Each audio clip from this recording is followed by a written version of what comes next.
रंगील जेबा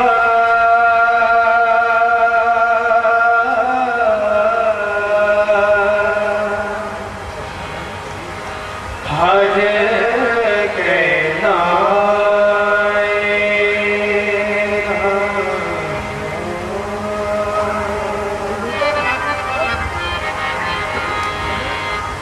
रंगील जेबा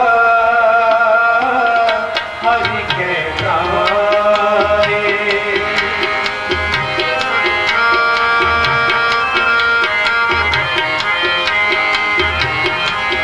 रंगील जेबा हरि के नाए रंगील जेबा हरि के नाए रंग रंगीले हर हाल प्याए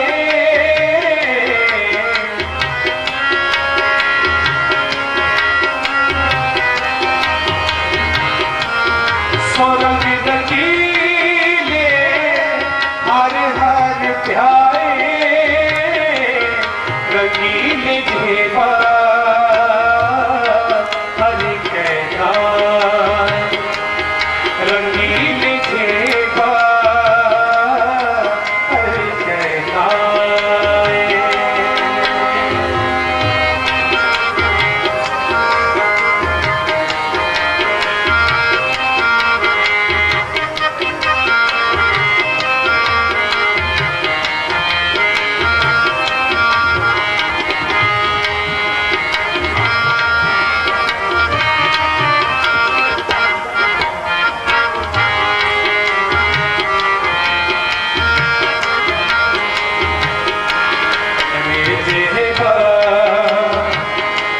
करो सतखंड रे जेबा करो सतखंड जाम नयुच रस श्री गोविंद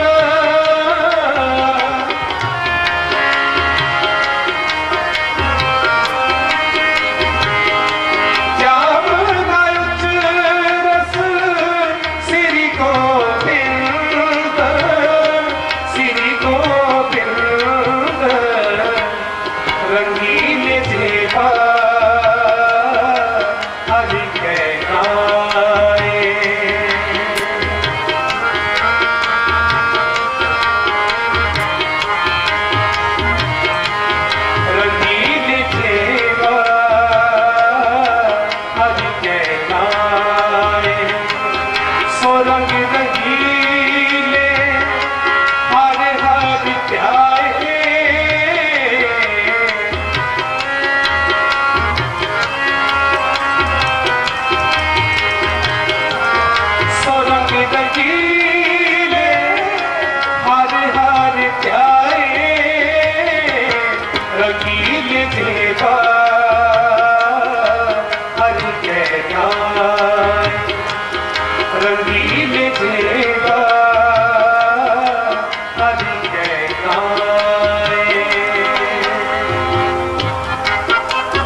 फतेह आप कर रहे सन। साडे सत्कारयोग भाई साहब भाई गगनदीप सिंह जी हजूरी रागी सचखंड श्री दरबार साहब श्री अमृतसर साहिब, जिन्हों ने बड़े प्यार सहित आप जी को गुरबाणी कीर्तन द्वारा निकाल किया है। भाई सिंहपुरा के जथे का समूह इलाका निवासी संगतां वालों बहुत बहुत धन्यवाद। जियो आया अपने पास स्टेज से पंथ की मकान शख्सियत सिंह साहिब ज्ञानी त्रिलोचन सिंह जी जथेदार तख्त श्री केसगढ़ साहब श्री आनंदपुर साहब वो भी पहुंचे ने, और पंथ के मकान विद्वान ज्ञानी पिंदरपाल सिंह जी वो भी स्टेज पर पहुंच चुके हैं। मैं सब को पहला सिंह साहब की आमद से जीओ आया आखिर वास्ते जयकारा बुलावांगा। बोले सोने का सत्कारयोग भाई साहब भाई गगनदीप सिंह जी तिन्हों जो सिरों पाव की बख्शिश है वो सिंह साहिब ज्ञानी त्रिलोचन सिंह जी ज्ञानी पिंदरपाल सिंह जी और सत्कारयोग भाई साहब भाई गुरयाम सिंह जी दे रहे हैं। बोले सोने का। मैं बेनती करांगा नाल दे साथियों को भी कि आप जी सिरों पाव की बख्शिश प्राप्त करो जी।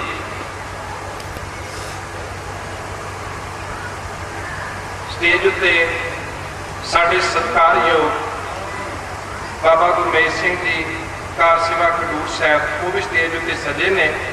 हुण मैं बेनती करांगा साडे सत्कारयोग सिंह साहिब ज्ञानी त्रिलोचन सिंह जी जथेदार तख्त श्री केसगढ़ साहब श्री आनंदपुर साहब वो आप जी नाल गुरमुख विचारां की सांझ पाउणगे। आओ बड़े प्यार से श्रवण करिए जी। उपरंत साडे सत्कारयोग ज्ञानी पिंदरपाल सिंह जी वो आप जी के दर्शन करनगे। वाहिगुरू जी का खालसा वाहिगुरू जी की फतेह।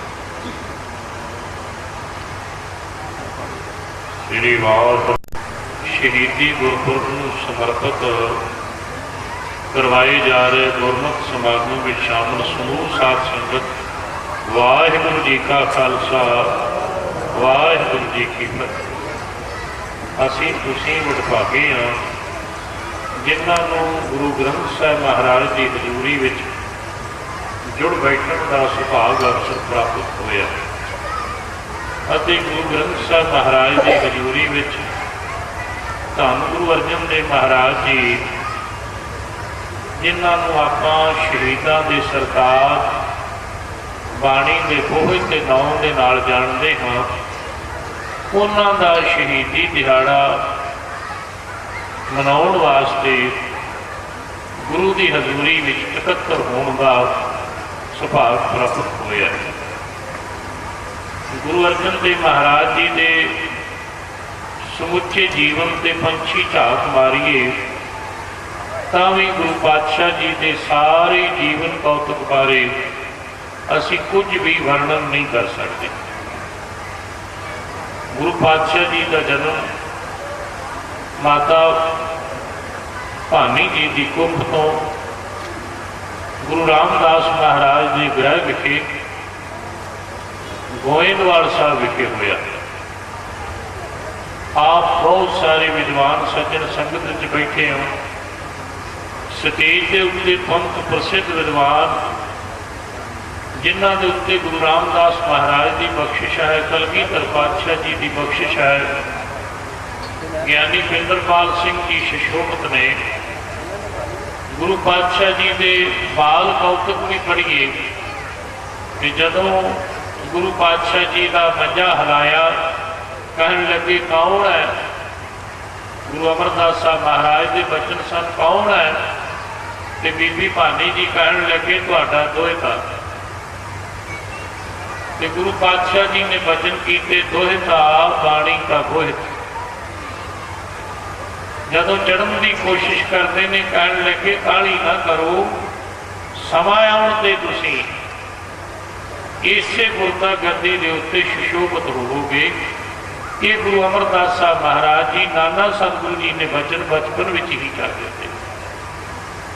जदों पिता के हुक्म मनण का समा आया प्रिथी चंद नूं आख्या कि जाओ लाहौर, तो कहन लगा जी मैं नहीं जा सकता, गुरु घर का काम मैथों बगैर कौन संभालेगा। दूरों दूरों संगत आउंदी है, संगत की रिहाइश का प्रबंध करना, लंगर का प्रबंध करना, संगत के बैठण का प्रबंध करना, ये सारी मेरी जिम्मेवारी है। उत्थे मैं सी, उत्थे हौमे सी, पर इत्थे गुरु के दर से हौमे नहीं चलती, इत्थे ते निमरता चलती है। निवै सो गौरा होए, हर जीओ हंकार ना भावे। पिरथी चंद ने पिता जी का हुक्म नहीं मनिया ते सानू सतगुरु जी ने जपजी साहब जी की पहली पौड़ी विच ही ये शिक्षा दी है। किव सचियारा हुई है, किव कूड़ा तुटा काल। ते गुरु पातशाह गुरु नानक महाराज जी वचन करते हैं, हुक्म रजाई चलना नानक लिखिया नाल। सतगुरु जी वचन करते हैं, हुक्म मनिया होवे परवान खसमे का महल पाए सी। गुरु की बख्शिश तो उदों ही प्राप्त हो सकती है जदों असी गुरु का हुक्म मनांगे, गुरु का वचन मनांगे। जे गुरु का वचन नहीं मनिया, गुरु का हुक्म नहीं मनिया, गुरु की खुशी नहीं प्राप्त कर सकते, गुरु की बख्शिश नहीं प्राप्त कर सकते। पिरथी चंद जी हौमे विच रह गए। महादेव जी को आख्या कि तुसी जाओ लाहौर, कहन लगे मैं तो साधु हाँ, मेरा इन्हां कामां विच की लैण देण। जदों गुरु अर्जन देव महाराज को हुक्म होया कि तुसी जाओ, 7 वचन आख्या। पिता जी जिवें आप जी का हुक्म है, 7 वचन करके उन्ना चिर लाहौर रहे जिन्ना चिर पिता जी ने वापस नहीं बुलाया। जदों वापस बुलाया तो वचन हुए सन, भाग हुआ गुरु संत मिलाया, प्रभ अविनाशी घर में पाया, सेव करी पल चसा न विछड़ा, जन नानक दास तुम्हारे जी। 1581 में सतगुरु जी गुरता गद्दी ते विराजमान हुए। जो गुरु पातशाह जी दियां सेवावां, जो गुरु पातशाह जी दियां बख्शिशां वर्णन करिए तो वर्णन नहीं कीतियां जा सकदियां। जिवें उन्होंने सानू सेवा ते सिमरन का उपदेश दिता, सचखंड श्री हरमंदर साहब जी की रचना की, नाल हुक्म भी किया कर इशनान, सिमर प्रभ अपना मन तन भरे अरोगा। ये समा सतगुरु जी का गुरता गद्दी का तकरीबन 25 साल का बनता है। 1581 में गुरता गद्दी से विराजमान हुए, जन्म 1563 होया, 1604 में गुरु ग्रंथ साहिब महाराज की रचना हुई। वाहो वाहो बाणी निरंकार है तिस जेवड़ अवर न कोई। जो नाना सतगुरु जी ने वचन किए सन, दोहता बाणी का बोहता।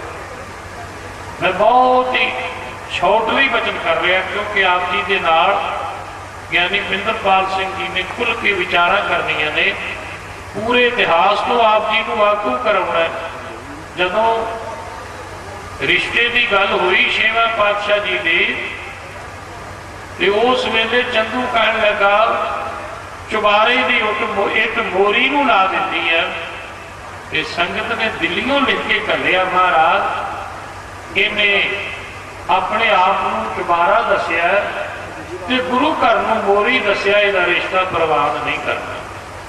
गुरु पातशाह जी ने संगत का वचन मनिया, रिश्ता प्रवान नहीं किया। जहांगीर की गल उहदा इतिहास पढ़ो, उन्हें ते अपनी तोले के जहांगीरी विच लिखिया कि बातवे दुकान, ये झूठ की दुकान 3-4 पुश्तां तो चल रही है। ये बहुत सारे उन्होंने सिख ते बहुत सारे मुसलमान जो सिर फिरे ने वो उन्होंने सिख हो गए ने। मैं इस दुकान को बंद करनी चाहिए। वो कुछ उन्हें किया। गुरु पातशाह जी ने जो अमीर खुसरो के दोष लाए भी इन्होंने बागी को बिठाया, पर गुरु साहब को वो आया ही नहीं। इतिहासवाची है, बिल्कुल झूठ का पलंदा। ते गुरु साहब को मुर्तजा खान ने गिरफ्तार किया। गिरफ्तार करने तो बाद हजूर नूं 3 शर्तां रखियां। पहली शर्त सी मुसलमान बन जाओ, दूसरी शर्त सी कि गुरु ग्रंथ साहिब महाराज विच मुहम्मद साहब की सिफत वर्णन करो, तीसरी शर्त सी जहां फिर शहीद होने वास्ते तैयार हो या रिश्ता कबूल करो। गुरु पातशाह जी कहन लगे कि बाणी अकाल पुरख दी है, धुरों आई हुई है, कि रब्बी बाणी है, ये जिवें मालक ने बुलाया उवें लिखी गई है, ये होर दर्ज नहीं हो सकती। आप जी ने इतिहास पढ़िया है कि किवें लाहौर तो आए 3 अपने आप को विद्वान अखवाउण वाले, भगत अखवाउण वाले, जिन्हों ने आख्या सी कि साडी बाणी दर्ज करो। एक कहंदा सी ओही रे मैं ओही रे। गुरु पातशाह जी कहन लगे तू तो हंकार दीयां गल्लां करदा है, इत्थे ते निमरता की गल है। दूसरा कहन लगा काबिल संधि पुत्री तऊ न त्रिया निहार। तो गुरु साहब कहन लगे ये गल नहीं चल सकती, क्योंकि गुरु नानक पातशाह जी ने वचन किए ने भंडो ही भांडे उपजाए, भंडे बाध न कोए, नानक भंडे बाहरा, एको सच्चा सोए। ये भी दर्ज नहीं हो सकती, उन्होंने बाणी भी दर्ज नहीं हुई। अखीर गुरु साहब ने जिमें जुर्म तशद्दुद आए, याशा कानून के अधीन गुरु साहब को सजा सुनाई गई। पहलों उबलती देग में बिठाया गया, शरीर से छाले पे, फिर गुरु साहब को तपती तवी ते बिठाया। ये सारिया सजावां चंदू ने दित्तियां। चंदू वड्डा कारण सी और हुक्म जहांगीर का सी। ये होर भी बहुत सारे कारण ने, भाई साहब जी आप जी को दसणगे। फिर गुरु साहब को तत्ती तवी ते बिठाया गया। अखीर गुरु साहब ने शीश दे विच गरम गरम रेत के कड़छे पाए गए। जदों शरीर छालियां नाल भर गया, फिर भी चंदू कहंदा सी रिश्ता कबूल करो, कहन लगे नहीं। मुहम्मद साहब की बाणी दर्ज करो, कहन लगे नहीं। मुसलमान हो जाओ, कहन लगे नहीं। जिहड़ा अपने धर्म नूं छड्ड के दूसरे धर्म नूं ग्रहण करता है, वह कुछ भी नहीं, वो किसी पासे जोगा भी नहीं। अखीर गुरु साहब ने 1606 विच मई के महीने अपनी शहादत दे दी। गुरु साहब की शहादत बाणी दे ते बाणे लई सी। अज असी बाणी नालों भी टुटे हुए हैं ते बाणे नालों भी टुटे हुए। अज असी गुरु पातशाह जी के गुरपुरब मना रहे हैं। गुरपुरब मनाउण दा ताईओ लाभ है जो गुरु का उपदेश है, जो गुरु का सानू हुक्म है। गुरु के हुक्म ते अखर अखर पहरा दईए। हुक्म मनिया होवे प्रमाण, ता खसमे का महल पाए सी, ता खसम का महल दर दरवाजा प्राप्त हो जाता है। आओ हमेशा मैं ये वचन करता है, जिनका दिन मनाते हो उनका हर्षदात भी समझो, जिनका दिन मनाते हो उनकी बात भी समझो। गुरु पातशाह जी के शहीदी पुरब नूं समर्पित गुरमत समागम में शामिल हुए हैं। बाणी नाल जुड़िए, बाणे नाल जुड़िए, गुरु ग्रंथ नाल जुड़िए, गुरु पंथ नाल जुड़िए, ताकि साडा ये लोक भी सुखी हो जाए ते परलोक भी सुहेला हो जाए। धन्यवाद करदा समूचे नगर निवासियों का। भाई Paramjit Singh ji Khalsa all India Sikh student federation के प्रधान साहब का, भाई साहब भाई